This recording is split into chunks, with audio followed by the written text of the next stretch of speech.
لو انت شخص تقليدي في ممارستك للغة الإنجليزية وحابب تبقى متميز في السبيكينج، الفيديو ده هيساعدك جدا.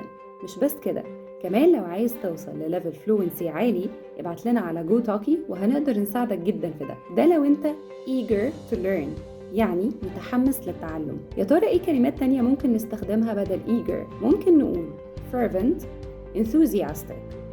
الكلمات دي اسمها السينونيمز، وده اللي احنا بنتكلم عليه في فيديو النهارده، وهي المرادفات اللي بتحمل نفس المعنى. زي Why do you look so dull؟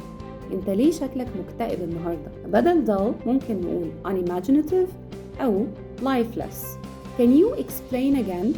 ممكن تشرح تاني، فبدل explain ممكن نقول elaborate، clarify.